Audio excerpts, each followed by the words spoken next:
Hanging, dude. It's gonna be fun. But yeah. So I titled this podcast, and good morning, everybody. How to be a viral musician.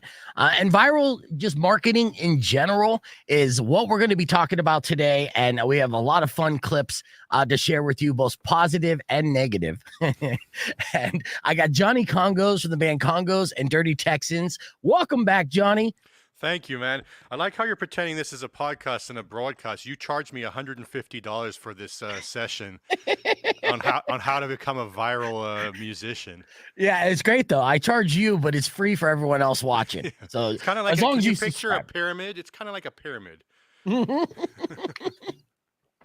right, let's take a moment before we get into everything. I'm always blown away by Johnny's setup here, and Johnny has been, he's been challenging himself to do a 45-day like viral dance challenge, which is funny clips. He recently got into DJing, which I feel like you're taking to it like a fish to water, right? And I'm really enjoying that because I'm like, shit, dude, that's money right there. I mean, that's easy money. That's stupid money. And Yeah. yeah, because like you like one of the subjects here in this podcast is how the turntables are a musical instrument, right? And it takes a real musician right off the bat to see basically all the different ways that you could utilize this like an instrument. And then, of course, some of my best like favorite DJs that I've seen in the past also play music along with spinning. And that's Right. initially right off the bat. That's what you do because your instrument of choice is like piano, keyboards, accordion, I guess, but it's all kind of keys, which fits in pretty well. So, like, give me a little example, kind of start things off of how you've been kind of Well, messing around with the turntables. like everything in my life, it begins with like cynicism and bitterness. Hmm. Because like I'm trying to hear like we're still recording. We got a ton of new conga songs and all that. And we just always have an endless amount of music we're trying to promote. And like we are like everyone else out there just hitting our heads against the wall. Like how do we get anyone to hear this? Right. So I don't know, something about the DJ, the turntables. People like seeing that for some reason. Like it's just a trope, if that's the right word, that people have become used to seeing. So I was like, Hmm. you know what? Let me get this. Part of it was like this Dirty Texans side project that we've been working on. I was trying to visualize, okay, let's say one of the songs actually did blow up. Like, how do we go perform this? Because it's not like a band thing, you know? Right. It's Yeah. more Yeah. like electronic music. So I was like, well, it's probably a DJ with like Danny and me, or like Dylan and Jess, like any of the brothers swapping in to play little parts occasionally, but it's more of like a DJ set. So I said, let me buy one, mess around with this. And I was kind of cynical because like I make fun of DJs. I'm a musician, you know. Yeah.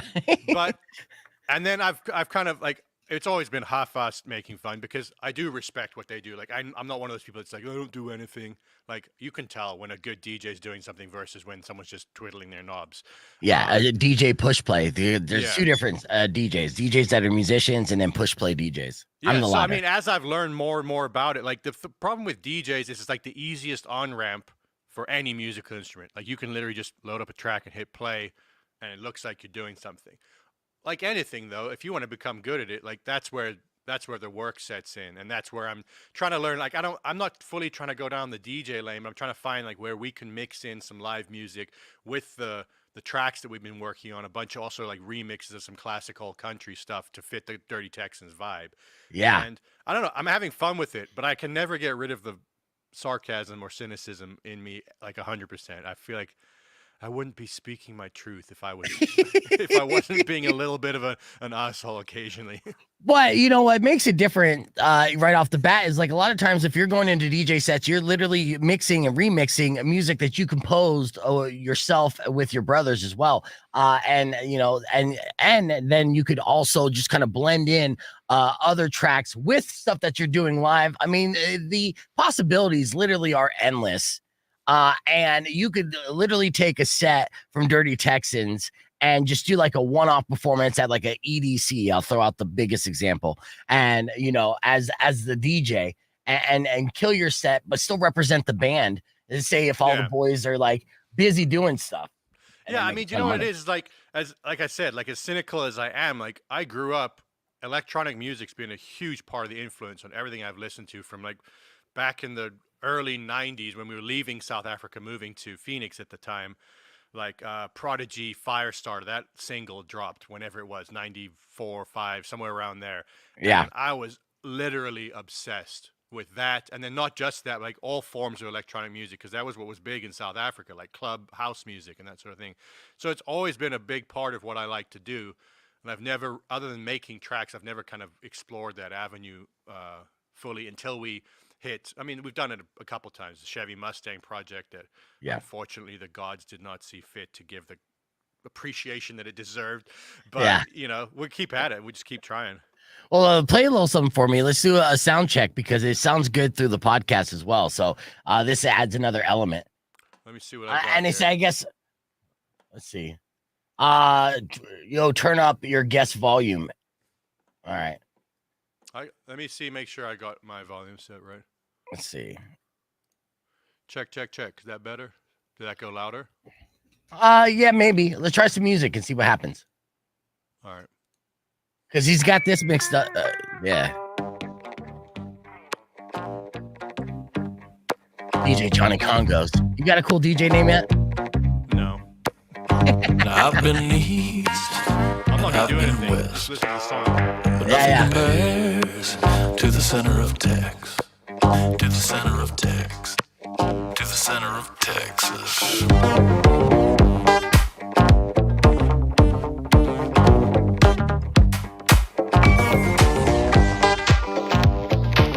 I still have to learn how to dance. That appears to be a big part of it. Now I've been encouraged, right? and I've been blessed. It's all a state of mind in the state of Texas. In the state of Texas. In the state of Texas. Remember being animals.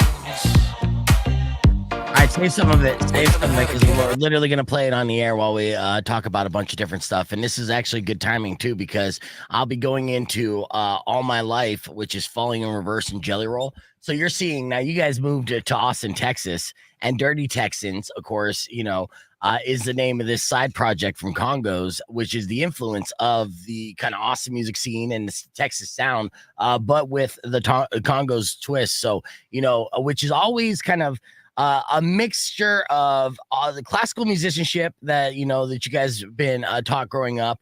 EDM, you've always been inspired by electronic music, and be able to kind of blend that in with like classical country and those kind of vibes. Am I way off, or how close am I to No, that? 100%. Like when we moved out here to like hill country, which is like the general area of Austin and that, like there's something about driving down these roads and then listening to like classic country. I'm not talking about like new country because I'm not really into a lot of new country, but you listen Yeah, to hold like on, some let's get on old. there. Rock 102.1 KFMA. Sorry to interrupt you, Johnny. I'm live on the podcast broadcast with Johnny Congos, who has this full blown setup. That we're going to be going through, talking about how to become a viral musician. It's 45-day dance challenge that he's doing, DJing, mixing in his side project that Congos is working on called Dirty Texans, and so much more. We're talking about the influence of the country music going into the new sound of the Dirty Texans. So continue. What were you saying? I was just saying, like when we moved out here a couple of years ago to Austin, like the surrounding area, hill country area, and you're driving down some of these roads, like all of a sudden, I've always liked classic country, but then it like clicked, like it really made sense. Listening to some old George Jones or like all of it. I've kind of gone deep. I did a deep dive on George Jones, who's like the most hysterically sad dude ever, but it's so amazing. Yeah, and he was kind of like he was kind of gangster, George Jones. Oh yeah, he was he was a madman. When you see how they Yeah, used to do it back in the day, and then you see new rock stars trying to be cool and edgy, it's like you guys have got a way to go if you're trying to play that game. Um, serious. but yeah, so that music really just started to make an influence on us. Like all the honky tonks around Austin, like it's legitimately there's a really cool scene here of young people going out trying to learn how to do like a specific kind of Austin honky tonk two step that I've even been doing, which is funny because I'm not a dancer by any means, but just having fun doing it. Like, and it's like we live here in this. Where it's a fairly unique little thing where you've got thousands of young people interested in this, Austin culture. So I figured like let's just let that really influence what we're doing. And this project was born between like all the brothers here in Congos, and we've been making a weird bunch of music, just seeing where it goes.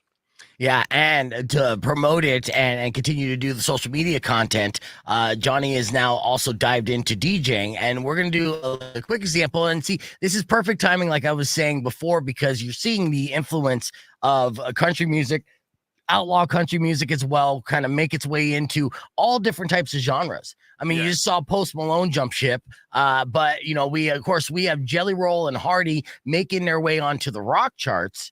And actually, I'm about to play a song from Falling in Reverse with Jelly Roll. That's actually a banger. It's a good song, and they both have their like equal influence. Listen, man, I like Jelly Roll. I like Post Malone. I'm interested to see all the stuff they're doing, always crossing and moving genres. What I do not like, and we can get into this later, is the new MGK thing. Like, I Yeah, cannot no, get there's cash behind grabs.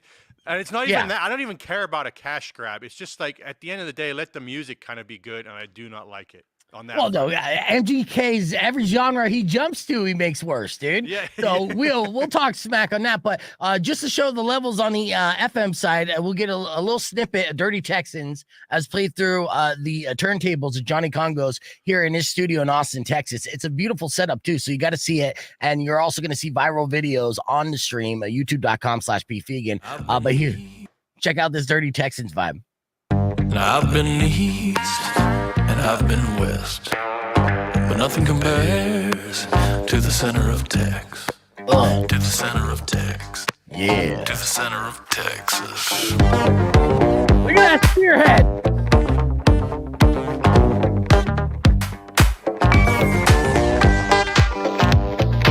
Yeah, so we have so much that we're going to be covering here on the podcast broadcast. Join us youtube.com/beefvegan. More with Johnny Congos coming up after Falling in Reverse. It's Rock 102.1.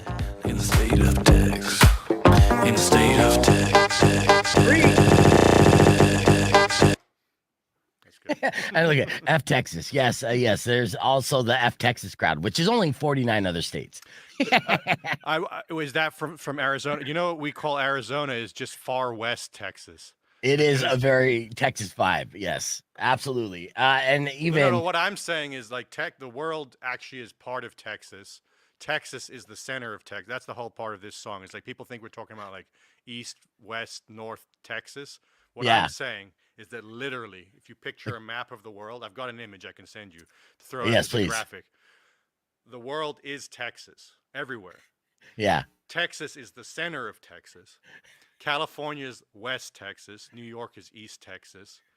Europe is far East Texas. You get what I'm saying. Yeah. I get what you're. That's funny. I like that. Let's show this. Just Johnny. He's been mixing these down. Also a great setup. When did you get that steer head? Show that steer head again behind you. And show like before we got on the air, he had to show me in context. You think this thing's like right behind his head? It's not. Stand by that. Look how massive this thing is. He goes it, and that's like, because I know, just like Arizonans after like pandemic, they didn't want Californians moving to Arizona. I know, social media warriors in Texas, like we don't want outsiders moving to Texas, right? I'll tell you a story. We first moved into our house here, and walking up and down the street with my daughter, like little baby daughter, and bump into some neighbors, some good old nice folks, and they said to us, "Hey, where'd you guys move from?" And I said, kind of all over the place. And he go, "Well, as long as it's not California." Like, well, wait for it. It is. He's like, "Well, I hope you didn't bring your politics with you." And I was like, "Dude, you want my politics here? I'm a literal nihilist. I don't believe in anything. I'm not messing with anything." That's so funny. But having said that, I don't know. At least where we're at, and everywhere I've been around Texas, like it's like everyone has a misconception about Arizona. Also, people have always got misconceptions about what a place is because of there's like stereotypes and memes that come out of a certain culture, and like Texas is all the things people think. Like guns, steers, steak, aggressive like politics, and it's definitely got that. But like it's so open, especially here in Austin with what's going on with like you got this weird ass confluence of like huge tech money and tech bros coming here mashing up with old like hill country like honky tonks, and I like it because I like being in the middle of where things are at. Like I don't want to be in a state that's like all super liberal or all super conservative because it's boring. Yeah, and you kind of lived at both ends, being in Los Angeles and Scottsdale. It's Rock 102.1 KFMA. There you go, following reverse Jelly Roll new music here, and we're live on the podcast broadcast with Johnny Congos from the band Congos and the new project Dirty Texans, which has been getting great reactions from social media reactors and influencers, and that's the name of the game, right? We talk about, and I just had a meeting with a bunch of local musicians on Monday night. Right. And they're talking about how to build up their own scene and get their name out there. And it's very simple and complicated at the same time. A musician's role here is not just to create music. Now you have to create content to the extreme. And even when you're signed at the highest level of record labels, it is still your job and responsibility to crank out content that is getting views and marketing yourself on a regular basis. And we're not saying that it's a good addition to the music industry. It's to learn a whole nother skill set, which creating like social media content is a skill set. It's difficult to do, but I'll tell you, the thing is, I'm trying to find the hack there where I can churn out the content, because it just doesn't appear to be a way to do it without basically being super consistent and like just spamming effectively till the algorithm clicks. But I don't want to do that with like our quote real music, because then you're putting all your effort into like doing a perfect performance. And there's definitely artists that can do that, and like that's their lane, but that's not my lane, at least. And I don't think it's the lane of like the band Congos, because we want to focus all of that energy on making the best record we can make. Right. So I'm trying to find the hack of like some not necessarily low effort, but like easier way to present content to get the songs out there, where I'm not spending like 4 hours a day just trying to put a song out there. Like I'll spend that time on the music itself. Yeah. Well, but I mean, you're still putting together these reels. Seem like they take a little bit of time, but I mean, with your setup, somewhat simple. What's the editing process there? Like when you come up with the concept? Yeah, I'm trying to get it literally as quick as possible. Yeah. Because here's the thing. If I'm scrolling, maybe this is just a me problem, but if I'm scrolling, I see some like amazing musician doing like the craziest thing I've ever seen. I'm like, haha, cool, like. Scroll through it. I see some hot chick. I'm like, haha, cool, like, move on. Yeah. And then it's like everything's valued the same, and I don't actually believe that everything is valued the same. So it's like a hard thing to figure out where to do that. And like I said, like I'm literally just trying to get things off the ground and banging my head against the wall, trying to figure out some angle that works. Like so far, this DJ thing seems to be working a little bit better, but you see, like my numbers are literally tiny.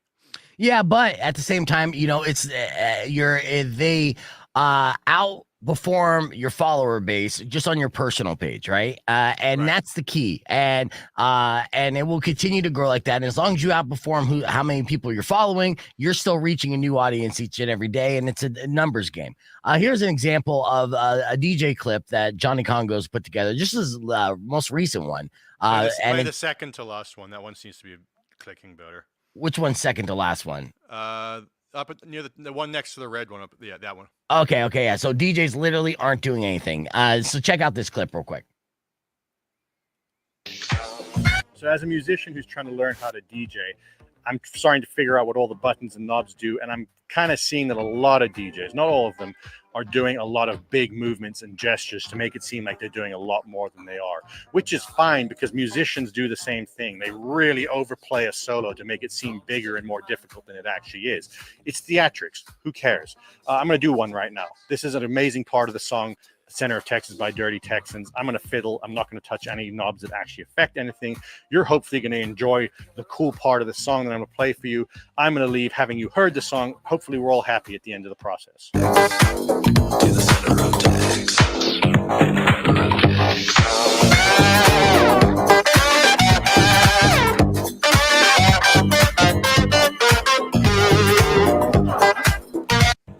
There you go. But the reason why this one works so well is it's a perfect balance of informative, right, eye-catching, and marketing, right? And so you're obviously marketing the song Center of Texas and Dirty Texans, and then also proving a point and defending DJs in general, and showing off a great setup. So all those aesthetics and stuff are important to come together, and I understand why a clip like that did well. And it Do you know the continue. thing is, like, that's been so hard for me to learn, and I still don't actually want to learn this lesson is, and you see every like social media influencer out there saying the same thing. Is like, you're not doing this to promote yourself. Like, you're trying to make something that the algorithm likes, Yep. that other people get benefit from. And it's like, that's very hard as like an egotistical musician to do, because it's like, well, that's what I was doing with the music. Like, I was trying to make something that you would like, that people would get joy from. And it's like, so I've done that part, and now I got to do more of that. So I get really frustrated and angry, and you have to like keep telling yourself like, no, you can't just be like, yo, I made this song. I spent literally thousands of hours trying to get it perfect. Right. Like, yeah, no, do a dance. Yeah, I know. Exactly. We're going to continue to go down the rabbit hole with Johnny Congos here on the podcast broadcast. And we'll have more with Johnny right after these words. You can follow Johnny on Instagram so you can see all these reels for yourself. They're wildly entertaining and it's awesome stuff. So it's Johnny.Congos, and that's Johnny with an H and two N's, Congos with a K. And we got more coming up next on the podcast broadcast. So stick around. Look at that. See, I'm hitting all promote this, that, and the other thing. Yeah, Bam, bam. Yeah. I'll show you. You go ahead. It's just funny. Like, it's very. I'm sure you feel the same way. You're like, I feel the same way even for you, because it's like, dude, you've done the work to like get all this, and you're still having to figure out something. And it's like stupid to complain about, because that's what life is. Like, we're trying to do the most like sought after dream thing here, which is to not work a job and just do the thing you love. Like, it's I get it. It's a fucking dream. Yes. It's still, definitely gets frustrating. No, I know. And then you'll also put together stuff. You put a lot of time into something that you think is great, right? And then you put it out there and then get shadow banned. And I've been shadow banned several times just on weird stuff, right? Even when I censor stuff. So like, I'll give an example. On my TikTok, and sometimes, I don't post on TikTok regularly. But in fact, actually, let me pull up my TikTok real quick. And there was a clip that it was sexual in nature. I'll be honest with you, but that's also my style. But that's the weird thing about it. It's like whatever gets pulled, then you go flip through your For You page, and you're like, but this didn't get pulled with 10 million views of like. And then, but the way the TikTok algorithm mixes stuff, where they're like, here's something mildly suggestive, like thirst trap, and then like, here's an animal being slaughtered. Like, they're really trying to mess with your brain in like some sick ways. Yeah, and it's very like subversive. And you're like, oh, this kind like it hits you. You're like, what am I watching here? Yeah, no, I know it is weird, and I try to follow trends too. And some of the stuff that I notice, and I won't get notifications, and won't get like saying you can't post this. I'll just look, and I'll have hundreds of views on other stuff, and then 2 views on one. I'm like, oh, you son of a bitch, you hated it that much. You're literally trying to please the tech gods. And then on other stuff, there are some things that I know work. So like, here's the Rock 1 2.1 Instagram page, and currently riding high off this latest reel, the Toxic TMZ Tucson 10, which this story from this woman develops. It's getting crazy, and we've had a lot of interaction just based off this. And shout out to TMZ Tucson for sharing this reel with their massive following is one of the reasons why it's performing so well, but not the only reason. And, obviously you got to do labels, you got to do the proper hashtags. But it can be like hit or miss on some good stuff that you post that none of your followers are going to see. But this, I don't know, was someone trying to hack into me? Let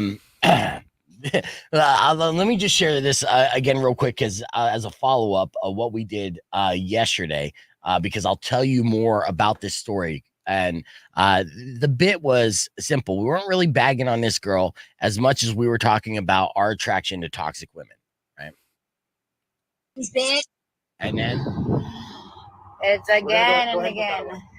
And there's the police, and there's where it escalated. And he's like, go ahead and put it away. Now, I don't know why the police is giving the old porn stand that's there, but I'm assuming she got arrested. Hear me out. Okay.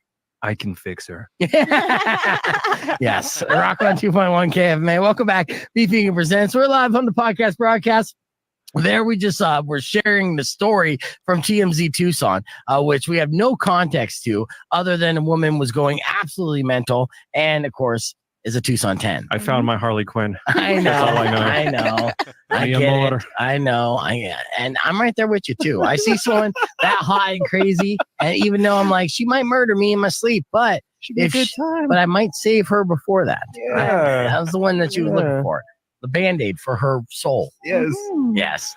All right. So I did that. I even had like my friend Skyly who, who attempted to talk with me, but she's super normal. And she's like, yeah, that tracks. I'm like, sorry. But okay. So the backstory of this, and this is the tail end. And yesterday on the stream, we showed the stories that she has public of her driving through a garage door. Right. And then going into the house, talking about her golden kitty and her hair. And she was talking about her hair, how much her hair costs. And obviously, I was like, okay, I know this woman's profession without knowing this woman's profession. Right. And so that was it. That was all the context that we had. And then we kind of riffed on it and talked about our attraction for toxic women. When that went viral, more and more started coming out. And then I saw all of her stories. So what happened was she's in a relationship with this dude, right? Banging him on the side. And then the ex, is talking shit to her. They run into each other at a gas station. This girl's super smug about it. The ex starts yelling out 520, representing Tucson. That's our area code. And she shouts out 313. I watched 8 Mile enough to know that that's Detroit. And so she's all smug. Yeah, whatever, bitch. And then in the very next reel, she's crying, be like, she hit me in the back of the head. And like, well, the first clip you were talking smack. It fast forwards. So she posts the clip where she goes into drives in through somebody's garage. It's crazy and illegal. That's a crime. And she films herself doing it, goes into this guy's house. And then afterwards, after the reel, then she's naked in a pool and she's at another guy's house and she's doing shots with him. And then after she bangs him, she does another reel where she's like kind of crying in the car. And then it escalates to where she sees our reel, right? And so she responds to us, right? and talks shit about us, which is great. It's fantastic. I love it. And then she then fast forwards to her in a hotel room and she has an altercation with the guy. Well, it's the guy in the background is saying, I know you were at another guy's house last night. Who is he? I don't care if he has a gun. We're going to have an altercation. He's basically threatening, like, I'm going to fuck this guy up. It was the guy whose a garage door she drove through was in her hotel room confronting her about sleeping with another man after she drove through his garage door. This is a Tuesday in Tucson, Johnny. You know how what's that phrase? Heaven is a place on earth. Heaven, yeah. Heaven is a place on earth. It's from like a Bob Marley song. It's not even just from that. It's from like everything. Heaven is a place like heaven can be wherever you want to make it. Like hell can also be where you make it. And it just like sometimes you get a glimpse like you've just described into someone's life, not just like one video where you see a compilation of videos and you realize like that's their life is just this chaos. And you've obviously got to have, I always go to the sympathy angle because like no one ends up in a crazy situation. Generally, it's not their fault. Like I don't believe in fault generally. Right. Like I'm not saying we shouldn't have laws and like all that, but I'm like go investigate her history. It's not going to be some happy story.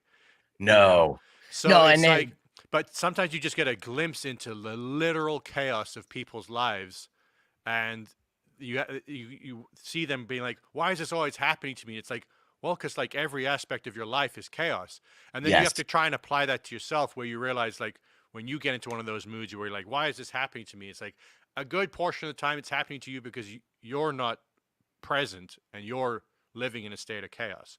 You're absolutely right. And she is basically self-inflicting all this. It's getting worse and worse for her, which is unfortunate. And she definitely has trauma. She definitely had some abuse.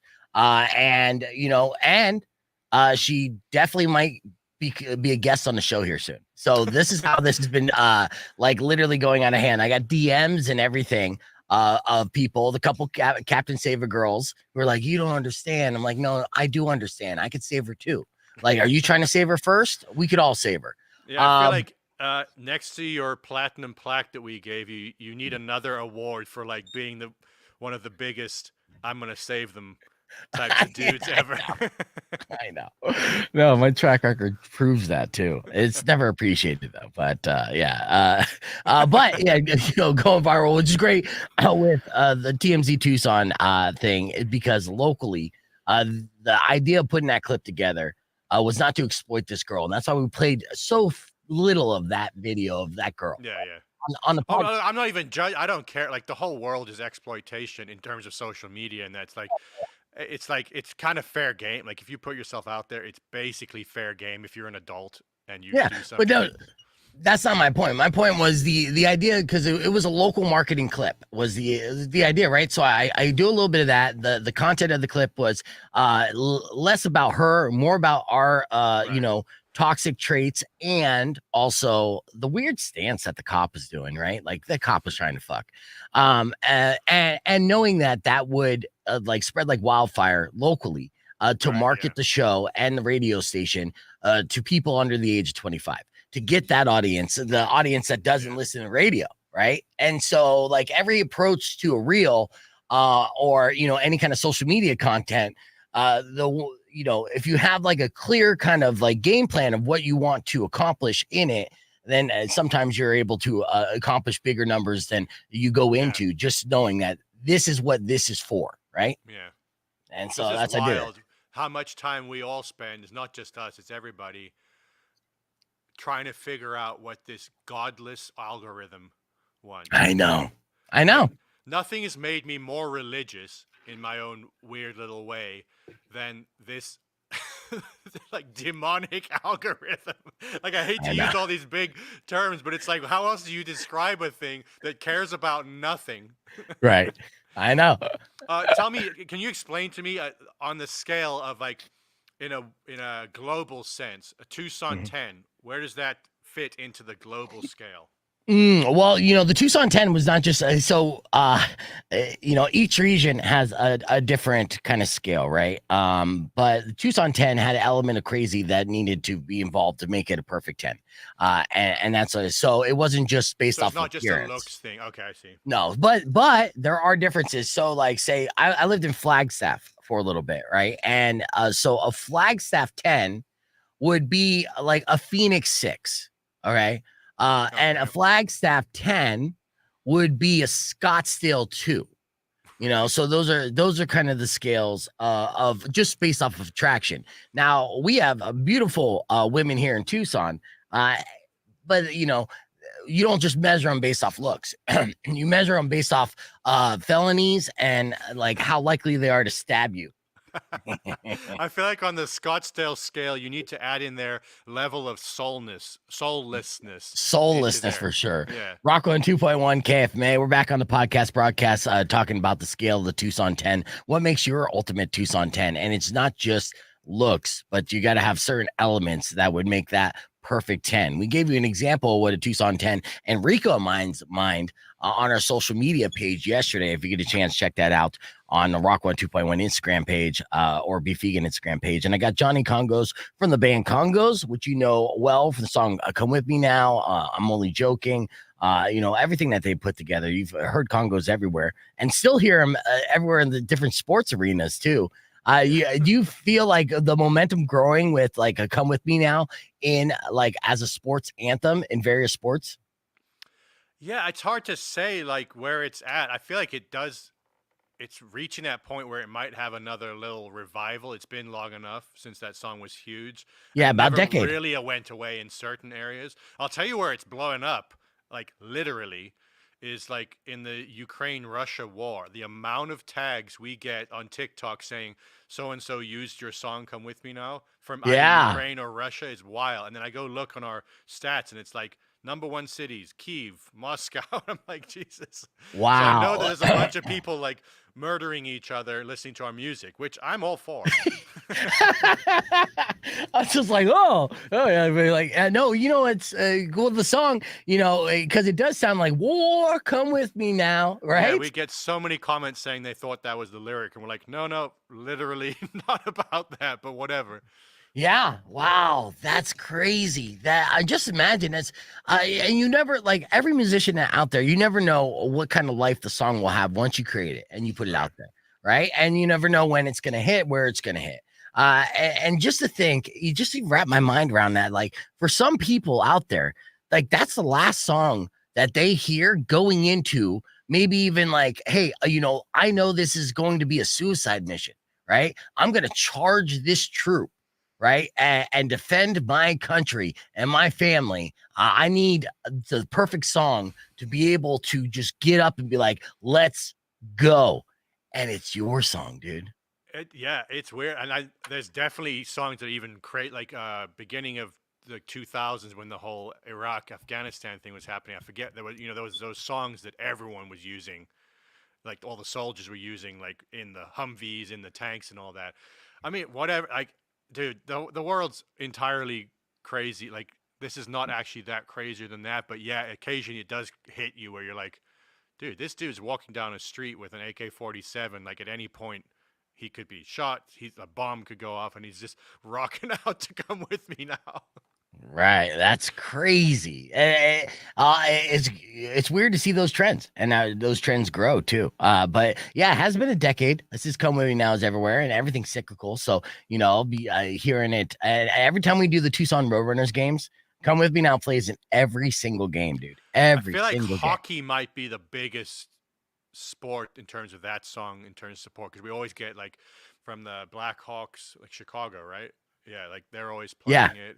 Yeah, it's cool, man. Nice. Dude, I would love to have one of those songs that ends up being a sport. Like, there's nothing better in terms of money than Well, just you having know one what? of those songs. It's like evergreen.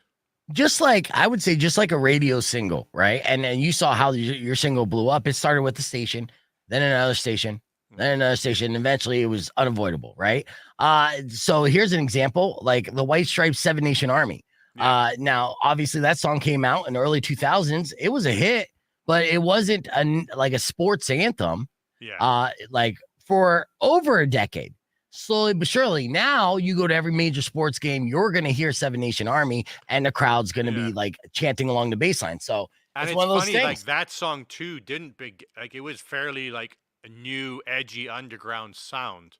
And Yeah. now it's like the most obvious commercial thing you could think of. Same thing with Come With Me Now. Like the initial uses of that were in like weird French art house movies and that, and then like now everyone's like, oh, it's the WWE song or whatever. Yeah. Like, it's like we've done full circle, which I guess is a good thing, to be able to hit all those angles. Right. Yeah. Speaking of hitting all the different angles on the podcast broadcast, we're going to check out Johnny Congo's dance moves. Because now, did you give up on the 45-day challenge, or are you still dancing every single day? There's one thing that I'm not, and that's a quitter. Okay, good. Yes, I did quit. Well, that's no, right. I don't know. I'm just, dude. I'm trying literally anything. I was never gonna learn how to dance. Anyone that was watching that thinking I'm gonna learn how to dance is. I had hope, dude. I had hope. So let's see. We'll see if there's a natural progression in some of these reels on the podcast broadcast stream. Also, we got some viral videos. We'll show you how not to do social media and go viral the wrong way. That's on youtube.com/beefy. And we'll be back after music from Chevelle on Rock 102.1 KFMA. Yeah. So. Yeah, switch up some angles for me too. Show them again. For anyone just jumping on. Yeah, look at that. He's got the switcher. I'm camera or studio. I have studio envy. But they've always had it. It's really, it feels nice in here now. It's taken like 2 or 3 years, and like it's like little things that you find, like stupid things, like, oh, we should put the couch out of the way so that we can like move the instruments better. Like little things like that just get the workflow happening. In fact, like all the brothers were here a few weeks ago. We've been working on, I don't know if we'll do the full album, but a bunch of songs off Lunatic, the album from 10 years ago. We're doing either reimagined or like acoustic versions of that song, kind of as a like 10-year anniversary thing. I like it. And it was really cool working in that way because like everything in the studio is mic'd up and ready to go, which we've never really had in our studios before. Like we just go like walk to the piano, hit record. So it lets you just be really spur of the moment creative and try new things. So we've got some cool acoustic and like weird reimagined versions of that Lunatic album coming out kind of probably later this year. I love it. And you saw, is Jesse still living out in Arizona? No, he's out here now. So you have all 4 brothers out in Austin? Yep. That's awesome. And then it's like it's fine. It's been a little while, you know, since we've actually been able to like really work together. Like, yeah, you guys are like sending each other files and everything which else. Which has been and cool because we found some like, you know, you find different angles, but it'll be nice to just like literally be all in the same room, kind of working the way we did on all the other albums. Yeah, absolutely. And well, you know, I love about Congos, and then you know, to answer questions, which people already knew some of the answer. People are like, "Where's his accent from?" Like, that's South Africa. Congos brothers are all multi-instrumentalists, all trained at an early age, starting with piano. And then the way that they write songs is each brother will kind of like write a song, compose a song, bring it to the table, and then all the other brothers kind of add their input to it, and then that's how they orchestrate the music. So and then of course all vocalized like vocal Voltron style. So many you know, so many layers of talent that is behind this band. And you know that we still reference your term vocal Voltron. Like we'll be in the studio sometimes and like, you know, like Beef always says vocal Voltron, and like he sees that as a big part of our sound, which you're not wrong on. But sometimes we lose sight of that, and we're like, that is a big part of, I think, why people like certain aspects of our music is what you're describing there. And we're like, we should do that. So we literally reference the Beef Vegan vocal Voltron as like, let's try that there. Well, you know, it's great too, because I mean, obviously it's harmony, and then you hear other bands harmonizing, but what makes it different with you guys is because there's still like you know, a similarity between your guys' voices because you're brothers, but there is different range as well. So you know, it basically takes any one of your voices and makes it a super voice just by, you know, invoking the power of your siblings, you know. So I'm glad that the vocal Voltron, that's a brand, and it's good. And I do agree with that. The power of that, because if the sound is at 11, then you got to make the vocals be able to have that same kind of level of energy and power behind it during certain parts. Obviously not through the whole thing, because then you're just blowing your load. All right, so let me see. I want to play this clip of you in this awesome cowboy hat. Look at you. That makes you a Tucson 10, by the way. Well, you know what it is? I'll play this song. Oh, go ahead. Okay, no, but yeah, this one. This one's like kind of useless. Okay, which one? Then, because you'll play the song. Well, I'll tell you what it was. Like this song, when you go, I'm sure it's the same in Tucson. It's kind of the same everywhere, but in Austin, like you cannot go to a bar and not bump into 2 or 3 bachelorette parties. Right, and the pink cowboy hats, cowboy hats. So Danny and I, we'd got a new microphone in the studio, and we're just like literally testing out, like, how does it work? You know, like in terms of what range is it good on, and that sort of thing. So I had this beat up, and Danny goes up to the mic. We're like, let's just try a vocal on it. And we started working on this song. Are we off? We're not on the air right now, right? No. Yeah, so we start working on this song called Get Your Fucking Cowboy Boots On. Yes. And which is a banger. Yeah, it's like that song for Dirty Texans was just exactly our feeling of like basically being surrounded always by these bachelorette parties. And it's not even to shit on them. Like, dude, they're having the time of their lives, but it's fucking funny to see like 15 girls like ramming into a club trying to order drinks, and like all the locals looking at them being like, what are you guys doing? So we wrote that song specifically for that. Can you play a snippet of that song? Yeah, let me see if I got it. I think I got it here. Yeah.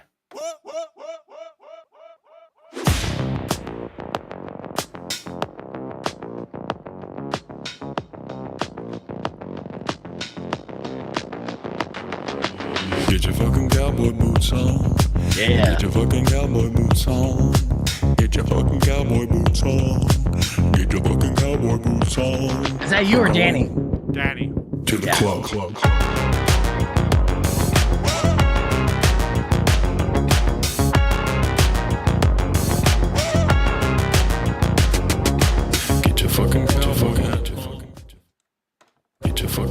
for you. Yeah, DJ remix. Yeah, So I mean, it's kind of like a half satirical song, but when you hear it loud, that shit hits on speakers, you know. yeah, yeah. And if once it catches on in the club and stuff, very bass heavy. And honestly, so we kind of talked about it, and it just makes sense. Like the biggest festival in the world, I think, is EDC, right? I mean, in North that would America. make sense. Yeah. Yeah, they draw insane numbers. You're talking like hundreds of thousands of people in Las Vegas every year, and and of course, it's all electronic music to a certain extent, and it just makes sense to me. Even as the band, to be because you're also like quadrupling your guarantee. From a band to a DJ. Even though a band, you have to transfer all your equipment, you got a crew, you got to set up, you got an engineer and stuff like that. As a DJ, you got a case. Well, I'm about to do a reel about this because I feel like 90% of the hate DJs get from musicians is the fact that they can just show up with a USB drive. Yes. And, like, make more money, and it's like I'm fucking loading in drums here in like 15 cases, and there's a doing lot of labor. Bitterness about that, and it's like I don't know. There's something to be learned from that, like that people don't actually care as much as long as they're having a good time. Now, having said that, part of the reason and the approach behind this Dirty Texans thing and this whole DJ thing that we're just trying out and experimenting with is like it lets us free up Congos to do what we actually want to do, which is just focus on 100% pure quality music that's like a little more like sacred to us, So like we're not poisoning every song thinking like, yo, is this a single? It's like we don't have to have that thought constantly. We're still going to try and make commercial music, and like certain of our songs will do that, but it's like we can do a really experimental thing because we know we have this other outlet to try and do really super commercial dance music, Absolutely. Yeah. And I love the blend. And also, like say the DJing and the Dirty Texans takes off, then you're mixing in your sets, like Congo's music and vice versa. My dream would be to open up for Dirty Texans, like go play some do a Congas tour and close out, like do afters, like they all say. And with Dirty Texans DJing the set and just kind of build into that. Because I don't it would be cooler to open for an electronic band than to play after one, Yeah, I see it differently. I see it mixed in to the sets. I see like sure. I can see 10, that, 15-minute sets in between, while you kind of mash it in and out. So you bring that energy of the full live music experience with the DJ, and then you basically keep the 18 or the 25 and under crowd's attention through the whole fucking thing. And then you keep everyone else super stoked and happy and blown away by everything. Someone must have done like a TikTok style live tour where you just go play like 15-second loops of your songs to everyone. Like just do a set and it's like 7.5 minutes long, full set. Just like, whoa, come with me now, come with me now, come with me now, come with me now. Just go over and over. Dude, well, and again, so like anyone watching this is like, what's some tips for like social media marketing and stuff? Well, keep it short. Sometimes the shorter is the better. Like you just perform. So a lot of times the formula for shorts on YouTube is 60 seconds, 90-second reels on Instagram, and then TikTok made a little longer for long form content. But if you feel like you're not hitting with maxing out your time, try to cut that in half or even quarters and see if you just got little punches that you could just throw out there that might catch on. I mean, take everything I say with a grain of salt because I'm not exactly killing it at social media, but there's definitely part of the algorithm that's judging like retention. So like literally mathematically, if you've got a 90-second video, your percentage of retention, even if you get people to watch half of that video, is way less than getting someone to watch 7 seconds of a 10-second video. 100%. There's a certain amount of just pure like raw math to it. Yeah, and if a clip is short enough, and they accidentally watch it twice, then you're getting pushed to the front of the line, dude. And I've seen that on my YouTube shorts because that's the thing is experimenting and just throwing shit at the wall on every platform. And everyone works a little bit differently than the others. It's very, very funny to see. Throwing shit at the wall is the #1 genre worldwide right now. Yes, it is. Yes, it is. Here, I'm going to play what not to do as far as viral videos real quick. There's a guy showing off his Cybertruck. That's the douche truck of the year. And you know, the cool thing about the Cybertruck is it's like totally indestructible, dude. And 240 pounds. you hear that? 200. First off, okay, now he posted this after he basically proved himself wrong. He's trying to show that the glass and everything is indestructible, just like Elon Musk did years ago when he went viral for throwing a metal ball or baseball at the windshield or window and it breaking. He did the same thing. Listen, 240 pounds. When you are literally out here driving the Cybertruck, the best truck ever, obviously, along with some other beautiful Teslas like a Plaid and a Model X, what do you got to do? You obviously have to get up and walk over it because this thing was built to last. So I'm literally walking on this thing right now. We're going 240 pounds. It's so funny. This is the most American-made car. Y'all hate on this truck, even though this redefines what trucking should have been. Trucking hasn't changed in years. it gets worse. Wait, Tesla wait makes for it. the most American-made cars, period. Literally, like, it doesn't get, you got Tesla In and America. you Yeah, got the American flag. yeah, awesome. This thing, obviously, Oh, steel was ball. built to last. Oh, fuck you. Oh, Where no, was, I saw Where was that? That looked like that was Texas, dude. no, Oh, we're on there. Rock 125. What did that look like to you? it looked more like Arizona, California to me. Oh no, I think that was Texas. Let's see. I have more backstory, but the video cut off right before I seen it. Him throw the ball and crack the window. So this must have been a re-upload. But he still, I think it was a live stream, and that somebody grabbed immediately of a guy who was trying to brag on how indestructible the Cybertruck was, and at the same time destructing it, breaking it, and so. Yeah, I don't know. Yeah, maybe Arizona. I've seen a couple here in Tucson. You know, Cybertruck sightings are few and far between here in this town. But Really? in Austin, Texas, yeah, Austin, Texas, Oh, yeah, literally everywhere? everywhere now. Yeah. ridiculous. What is the word on the street of you know, Cybertruck drivers around your circles? Are people like, yeah, that's a pretty cool truck, you know, or people I mean, like, the number one thing is they're rich. yeah, oh yeah, because it's like $100,000 truck. But that's all. I mean, that's true about everything now. Like you want to just get a F-150 like that. Those are luxury cars now, pretty much. No, I know. No, seriously, I sold my firstborn for my Kia Soul. You know, I'd do a trade out. Like that's how expensive cars are for sure. Yeah. I don't know what the word is. I mean, they definitely have got a massive douche factor to them. At the same time, I don't really hate them the way people do. Like Yeah. it's like everything, you know, like it's kind of dumb looking, but it's also captured, like it's free marketing. Yeah. All Oh that yeah. people do is talk about the Tesla truck because they got strong opinions on it, and a strong opinion is worth something, you know. Yeah, and it has been selling. Unfortunately, you know, with Tesla, it has not been a good string of luck for them. And there's been tons of recalls, including I think 1.8 million Teslas being recalled just this week for different issues that are happening. And the Cybertruck is not alone. They've been Cybertrucks getting like recalled as well. But oh yeah, the 1.8 million vehicles was because of a faulty hood.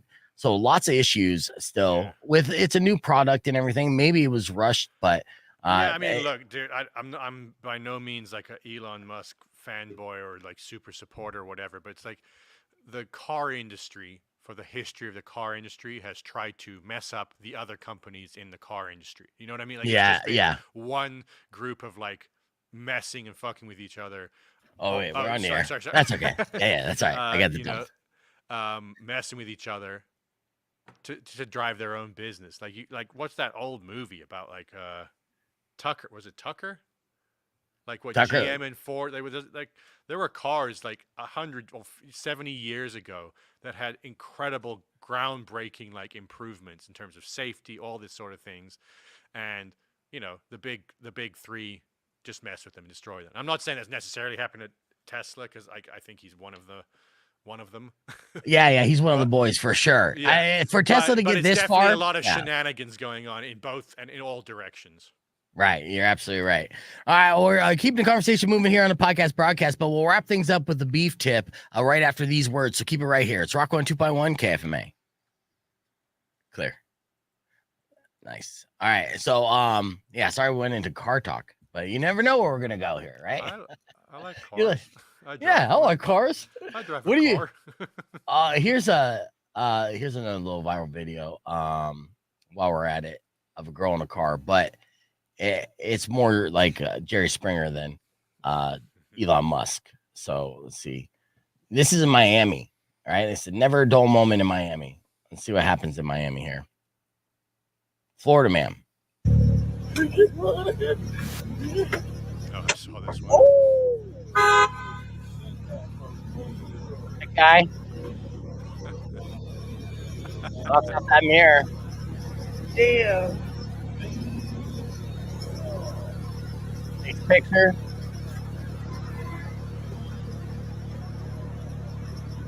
Now it's time to fuck shit up.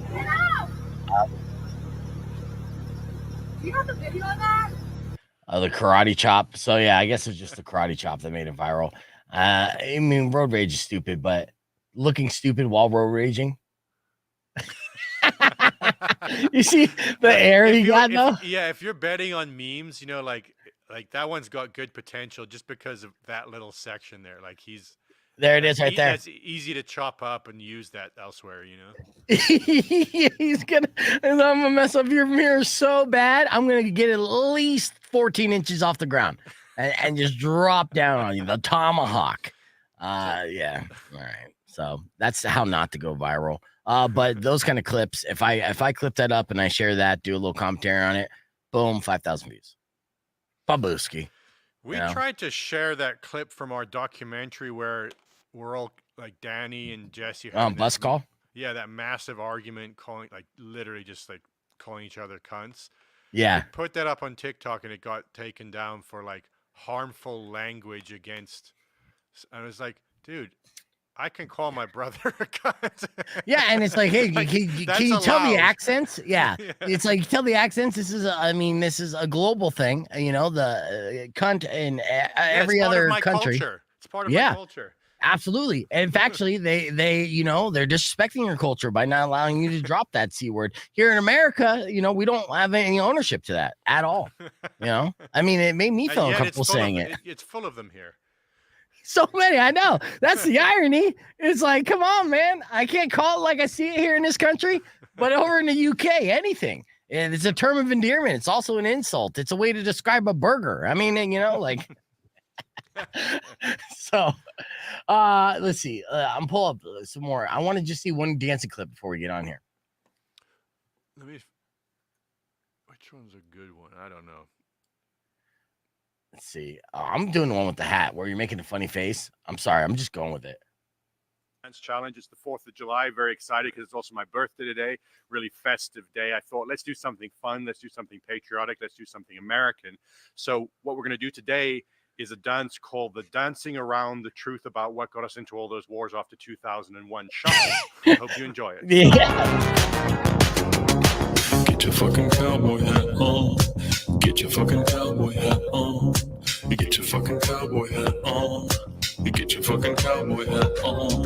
Rock on 2.1 KFMA's Beef Vegan presents.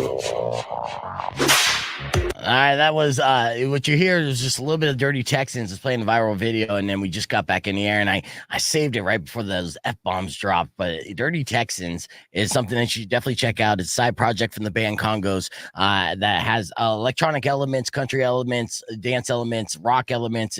It's definitely a good potpourri of musical blends and a very catchy up-tempo type of music. So Dirty Texans on SoundCloud is where you can hear a lot of the songs. I'll put the link and the comments on our live stream that we're doing.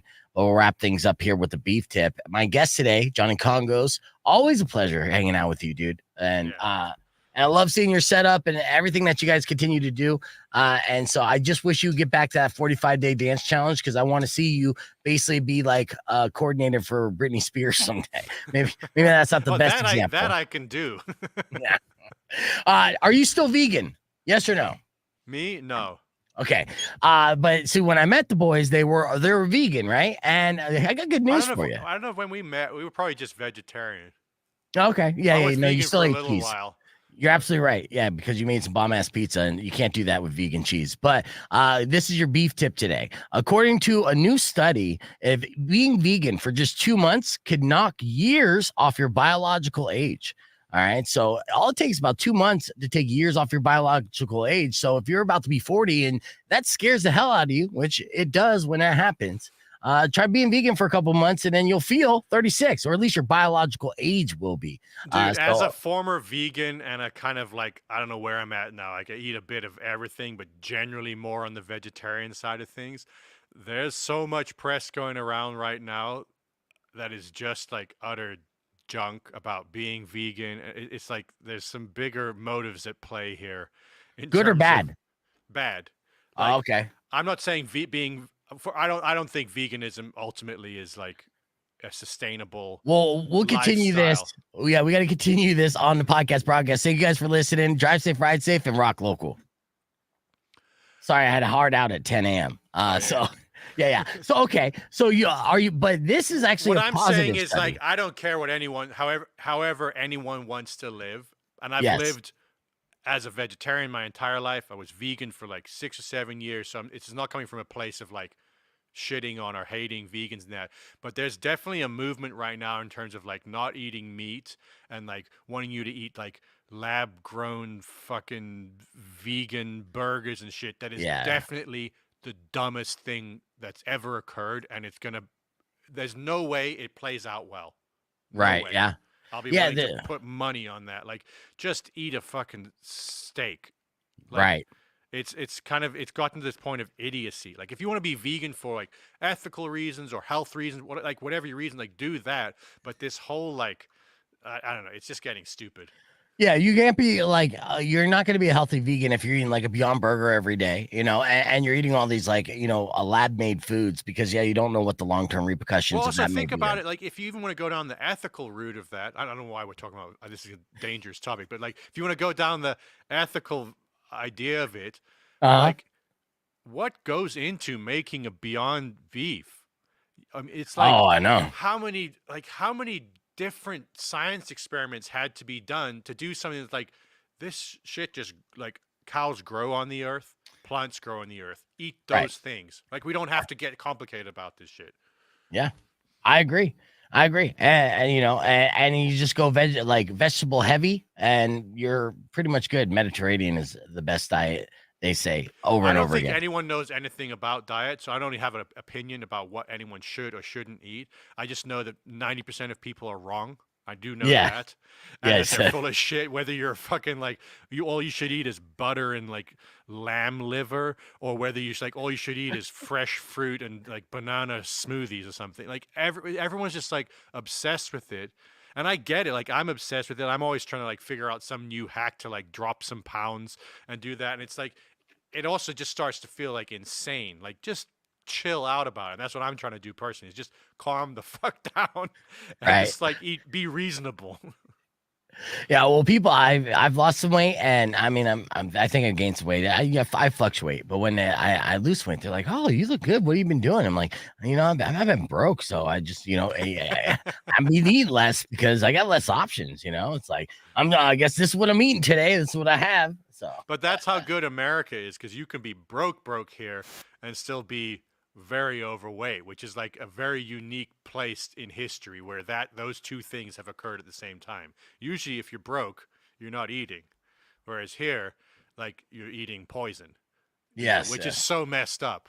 It's like all right, well, that's all the time that we're going to do on the podcast part. So I'm going to sign off here, but I want to sign off with you playing us out with something, DJ Johnny style, and then again we'll come up with it. This song is for my shirt here. Yeah, I mess with Texas. Yeah. I don't got that one up there. And if you do some switches, some camera switches too, we'll do a good like 90 seconds or something just playing out on the song. I mess with Texas. I don't text my exes. Whoa, too much. You're going to give me a seizure. I mess with Texas. Yeah. Slow transition. I don't eat breakfast. I just sold my Lexus, so please don't tell my exes. If you don't mess with Texas, then I don't mess with you.